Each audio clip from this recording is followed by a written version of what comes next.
Major sponsors for Ableton On Air include Green Mountain Support Services of Vermont, Washington County Mental Health, Ale Israel. Food sponsors for Ableton On Air include Geffen Foods Israel, Osem Foods Israel. Major media sponsors for Ableton On Air include Rochester Times, Muslim Community Report, www.thisisthebronx.info, Associated Press Media Editors, U.S. Press Corps, Domestic and International, Anchor FM, and Spotify. Hello and welcome to this edition of Ableton On Air, the one and only program that for the past 8 or 9 seasons has been focusing in Vermont and beyond, has been focusing on the needs, concerns, and achievements of the differently abled. We would like to thank our sponsors, Washington County Mental Health, Green Mountain Support Services, Rochester Times, and many others, including the Muslim Community Report, as well as our new sponsor within the Rochester Times, the New York Parrot. We would like to welcome Sheikh Musa Drammeh, editor-in-chief of the New York Parrot, as well as media extraordinaire and a journalist to Ableton On Air. Thank you very much for joining us on this edition of Ableton On Air. Sheikh, can you explain a little bit more about the New York Parrot and your journalism? Thank you, my friend, my brother, my colleague, Larry. Mm-hmm. I greet you, and I greet your wife, and I greet all the members of your, noble media network. You and I have been on the same side of history for so long, and, we're going to continue to do what we have been doing, which is uplifting people, friends and foes, those who are near and those who are far. So I'll begin by saluting your leadership in converting a lemon into lemonade. A lot of times when people have, some type of physical disability or mental, then they get rendered at the backside of the seating arrangement. And unlike you said no. We have to empower ourselves, and we have to empower those that need to be empowered, those who are physically different. So I salute you for that, and whatever that I can do, to support your journey, you can count me on. Now, in terms of myself, so I am the founder of Muslim Media Corporation, based in New York City. Muslim Media Corporation today runs or publishes 3 newspapers, namely Rochester Times, which serves primarily the residents of Rochester area. And some of you should know that Rochester has over 70,000 residents. It's a town by itself. And we also publish Muslim Community Report, which pretty much is the bridge between the growing Muslim mostly immigrant communities in New York City and the larger communities of neighbors. And we also publish New York Parrot. And New York Parrot is our main newspaper that really covers anything and everything that our readership may be interested in. It is not based on any particular geography or demographic or nothing. It's just your typical daily news or any other publications. Why do we set up this media network? Well, as Muslims, after 9/11, we got so angry and so upset that in our religion, some criminals would use it to hurt other people, to commit crime, to become radicalized and extremists and killers. So we had decided that we will do whatever we can to make sure that we counter this toxic, deadly, evil ideology emanating out of our religion. So And the after best way to do that was to set up a media that can really amplify our voices and then let the public know that these killers are killers. They have nothing to do with our religion. so That was after the emphasis after point. okay. So after Osama bin Laden was killed, from Obama announced that some years ago, and even before that. So this really began after 9/11 because of the fact that Muslims would start getting a bad rap of the way that Muslims and Muslims ideology was being treated. Is that why Muslim Community Report really started? That was the sole reason.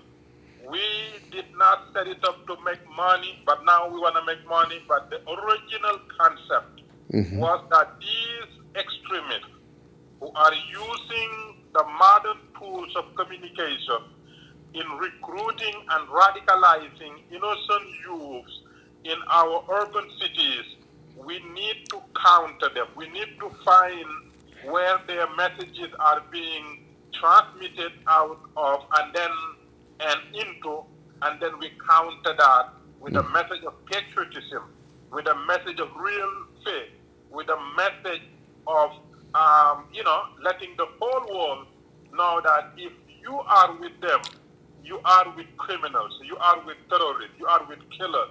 You have no religion. They have absolutely no ideology except hatred and hateful ideology that serves nobody, only to self-destruct. And that was the impetus for this. And we are very excited that we had the ability through our medium, through our media networks, be able to travel around the world and hold and hosted forums, talking to law enforcement, talking to politicians, talking to academia, talking to everybody.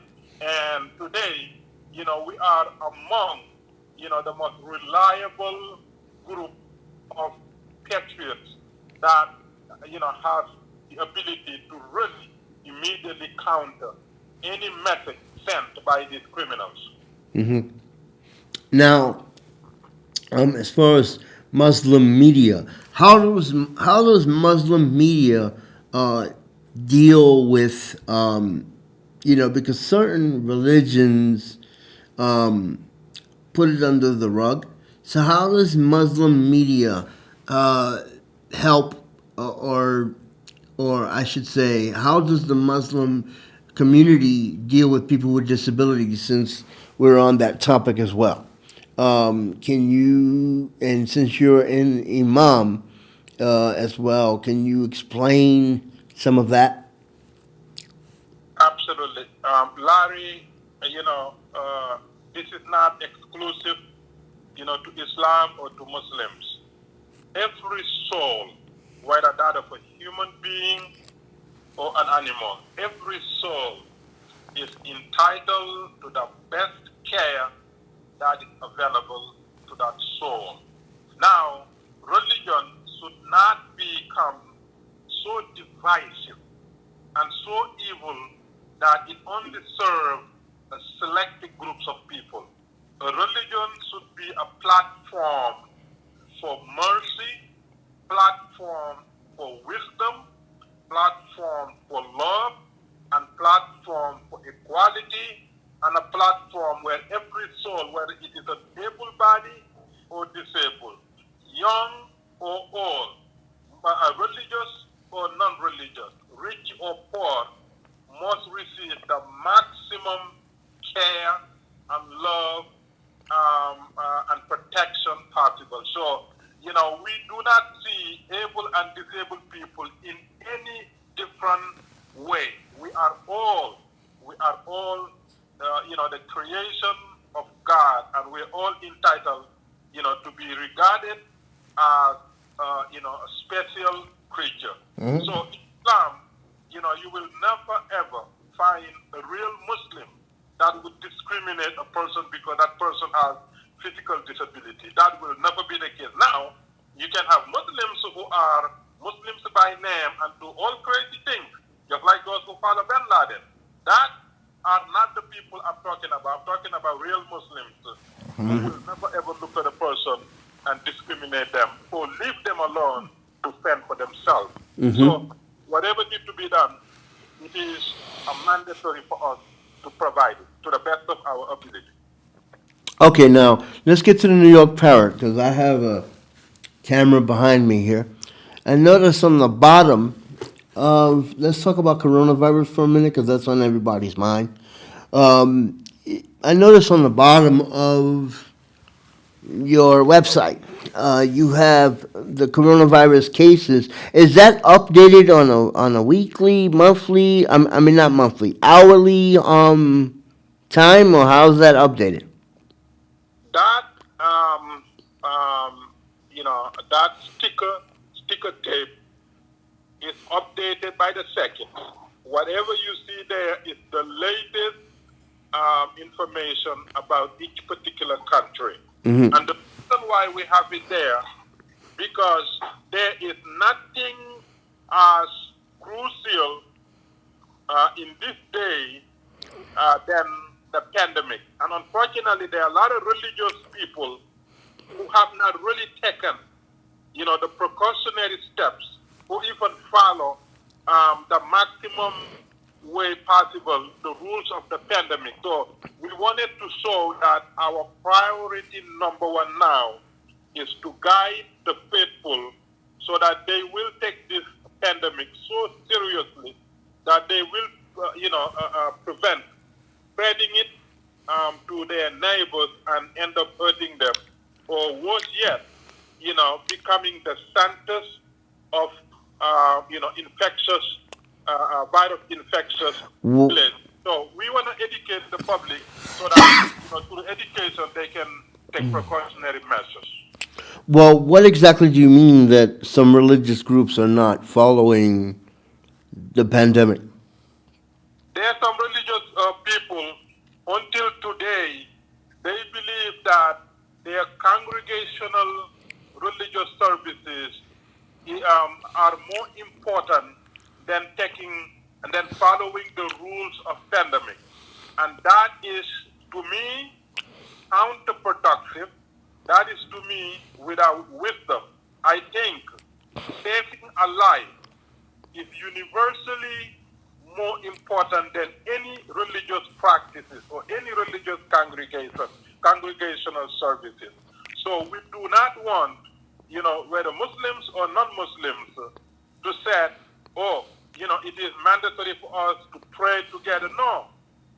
What is mandatory is for you to protect your life and the life of your neighbor. That is mandatory. When the pandemic is over, then you can bring hundreds and thousands of people and congregate and do whatever you want. But in this day and age, priority number one is to socially distance, is to put on masks, is to frequently wash our hands, and to observe all the pandemic protocols.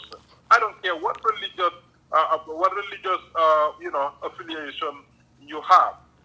Priority number one is public safety, our own safety and the safety of our neighbors. And any religious congregational gathering must be limited so that we will not cause harm to ourselves, our congregants, and our neighbors. Okay. Now, in terms of, I'm taking a look here. So what is the difference between Rochester Times and the New York Parrot? Is there any, and the Muslim Community Report, is there any differences or similarities to each of the papers? Absolutely. Rochester Times is a Rochester community-based newspaper. The primary focus of Rochester Times is to provide services relevant and pertaining to Rochester and beneficial primarily to the residents of Rochester and the Rochester vicinity. So our main concentration was is to be a conduit for Rochester residents and entrepreneurs and the larger community. So our main target is Rochester. New York Parrot is not only citywide, but is a global paper. Just like New York Times, there is no geographic boundary. Wherever we get information or wherever our information needs to go, so be it. And in terms of our primary focus, there's none. Anything that is beneficial to our readers, we will put it there. So, and the Muslim Community Report, even though it is also a generalized newspaper, but we really want to focus on some editorials that can be very beneficial to the larger community from the Muslim intellectuals, such as if there is some type of what they call Fadawa, or there's instruction from the criminals abroad, Muslim Community Report will immediately refute every single letter of it and then give proof that if you follow it to your destruction. These people are Can you, I apologize, can you repeat that again? I'm sorry. You mean the Muslim Community Report?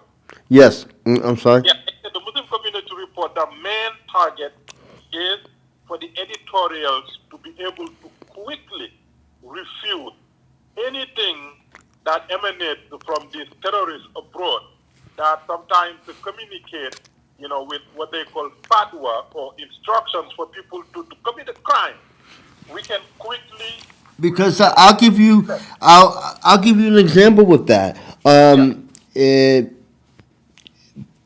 of my relatives in Israel was telling me that one of our relatives in Israel was telling me that in Palestinian, the Palestinians, some of the Palestinians are teaching their kids from these countries, Kuwait and so on, because you turn on the TV, they're teaching their kids how to shoot guns, how to you have people dressed in Mickey Mouse costumes teaching kids how to shoot firearms. I mean, this is absolutely ridiculous, and we discussed this in one of your forums that you had online, if you remember that. So now I understand. So can you? So now I understand the peaceful transfer of your situation and not going the opposite, because we have to get that out of people's minds.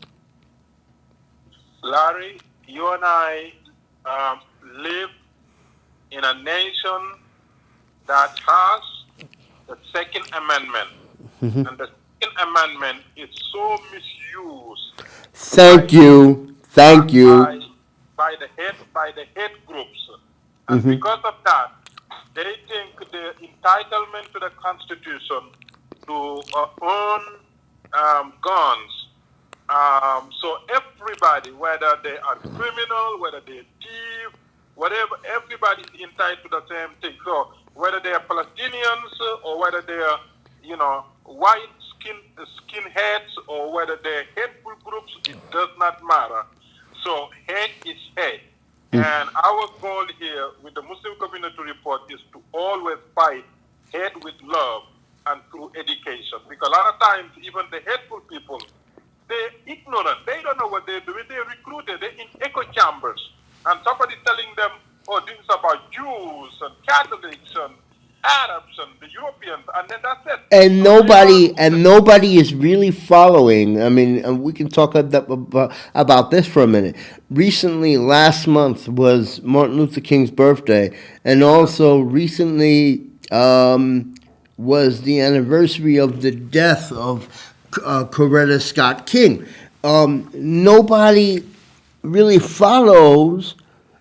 People are starting to forget what Martin Luther King stood for. With all these hate groups. I mean, yes, you have Black Lives Matter. I mean, the thing with George Floyd, it was horrible. We just need to be in a more peaceful transfer, and hopefully, this new administration can fix a lot of the things. I mean, it's okay to talk about it because it's First Amendment, but hopefully, this new administration can fix what happened in the last administration. I mean, the past 4 years has been full of hate, has been just absolutely pandemonium, just absolute garbage. Do you want to talk about that, being a journalist, and how maybe we can fix it? Larry, I am not, actually, I am not the editor-in-chief. I am the publisher of this newspaper. Publisher, I apologize. Go ahead. Yeah, but since a lot of cases, they will refer a case or a content or submission to me. If I tell you, almost every day we reject so many information sent to us to either follow, because most of them are hateful materials to attack somebody and to destroy somebody's reputation and to promote some extremists here and there.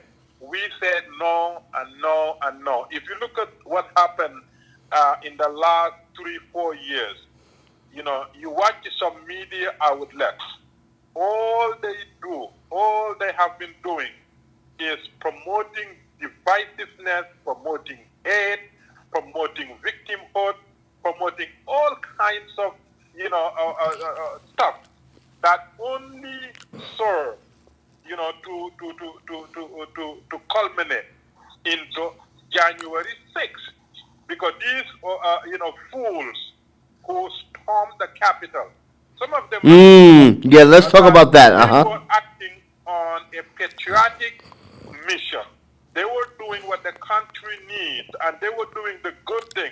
They were the second framers, but yet most of them, if not all, got bad information instilled in them by this media. So I wholeheartedly believe that even though we have the freedom of the press, freedom of expression, but we should also be held accountable and responsible for what we said and what we published. And certain networks need to be sued for lying and continue to lie that cost life. Because January 6th, six or seven people died. One of them was a police officer. Yes. Somebody needs to be held accountable for the life of a police officer that was unjustly taken.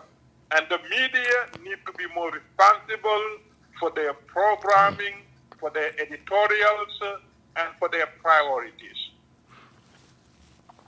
Yeah, 2 weeks ago we did a show on Prejudice, so that's where I want to take it further. Have you seen, both in the past, present, and future? I mean, obviously, prejudice will never go away. But you, as a media person, do you see any changes within the system? Well, Larry, you have to understand one thing. When the collective are put against their backs, the collective will learn a new way of collaborating and cooperating. Even though there are millions of people who are hateful, who are ignorant, who are prejudiced, misogynistic, anti-Semite, you name it. Hold on, back up for our listening audience. What is misogynistic? Meaning, fools who believe that man has a higher status in society than women. Okay. Go ahead. Yeah. Even though these are, there are millions and millions of people in recently most divided nation, but what happened is the reason why we are in a very peculiar position as media houses, we have a constitutional, we have an ethical, we have moral responsibility to making sure that people who depend on our contents are not being misled, are not being fed with hatred, are not being used as tools of self-destruct. I promise you one thing. If we have more responsible media, we will have a better nation, more loving nation, and less divisive nation. Most of the division that is taking place, is coming from, irresponsible media programming. I mean, you watch some channels today, they will spend all their time attacking others, attacking other media, attacking other parties. Just attack. All they do is attack others, demonize others. And the people who watch them and don't know any better, they follow suit. And we don't want to do that. We want to create, responsible media that is socially responsible media where you can be informed, empowered, and then your patriotism will be enforced, and then your love of the neighbors, will be strengthened, so that our national motto, which is out of many, one, become realized. America is the greatest nation under the sun. Why? Because America is home to people from all walks of life. When they get here, they immediately become part of what's best of this nation. That needs to be promoted by the media. We need to concentrate on what we have in common, and we need to lessen the divisive mechanism that we are instilling in the brains of the less suspecting individuals among us. A lot of people are in echo chambers. They just, follow one media outlet, and whatever that media outlet said, that's what they're going to believe, that's what they're going to act to us. It's the same thing years ago, back in World War II. Almost the same thing as Hitler's regime. People, he was snapping his fingers, and whatever he said, people would do. So it's almost the same thing. And he believed in one race and one people. We just need to be more peaceful and get it to be back where it was. You know what I mean?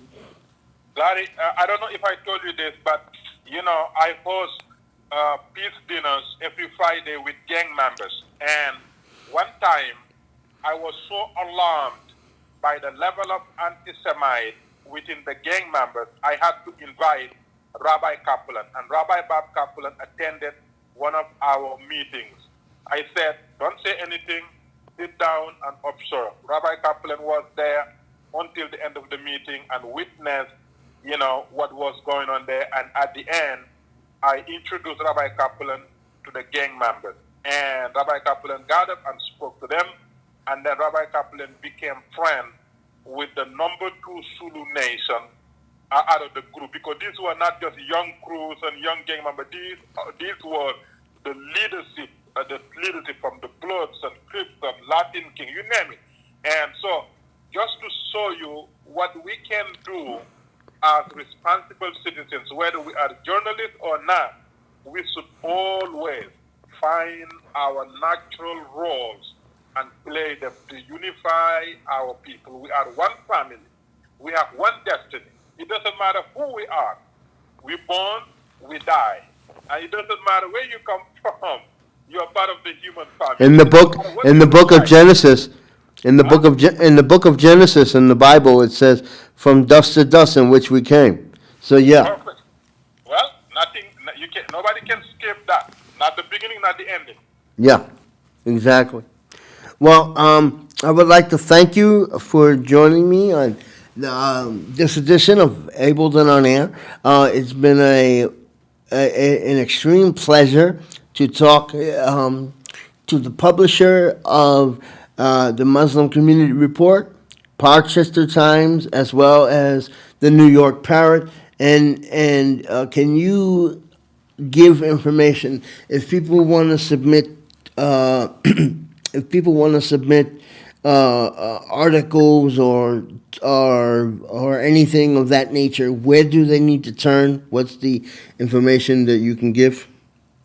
Yes, absolutely. They can use, any one of our 3 email addresses: editor@parkchestertimes.com, editor@muslimcommunityreport.com, or editor@newyorkparrot.com. So either one of them will get to the chief editor, and then they will. It's all one person? No. They the editorial team, but there's a head of it. There's a chief editor who pretty much leads the team. But they're a team of editors, capable editors, I may add. But if people want to get in touch with you, the publisher, where do they email? Yeah, they can use one of those emails and then put reference to that. They need to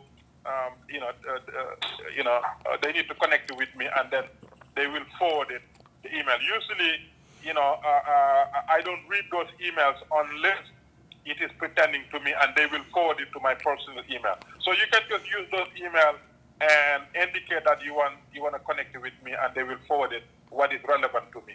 Oh, is there a phone number that they can contact? Yeah, the phone number is 718-822-5555. 718-822-5555. 24 hours, 7 days a week. Okay. We would like to thank Sheikh Musa Drammeh for joining us on this edition of Able and On Air. If you would like more information, please contact 718-822-5555. That number again is 718-822-5555. And it's been an extreme pleasure to talk to him today. Arlene Seiler is not here today. We would like to thank our sponsors, the Muslim Media Corporation, Rochester Times, Muslim Community Report, and New York Parrot, as well as Washington County Mental Health and Green Mountain Support Services, and many others. This puts an end to this edition of Able and On Air. I'm Lauren Seiler. See you next time.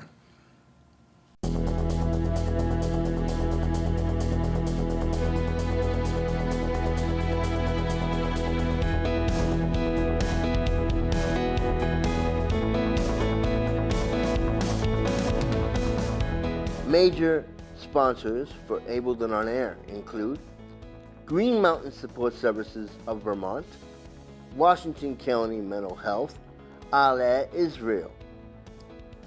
Food sponsors for Able and On Air include Geffen Foods Israel, Osem Foods Israel. Major media sponsors for Able and On Air include Rochester Times, Muslim Community Report, www.thisisthebronx.info, Associated Press Media Editors, U.S. Press Corps, Domestic and International, Anchor FM, and Spotify.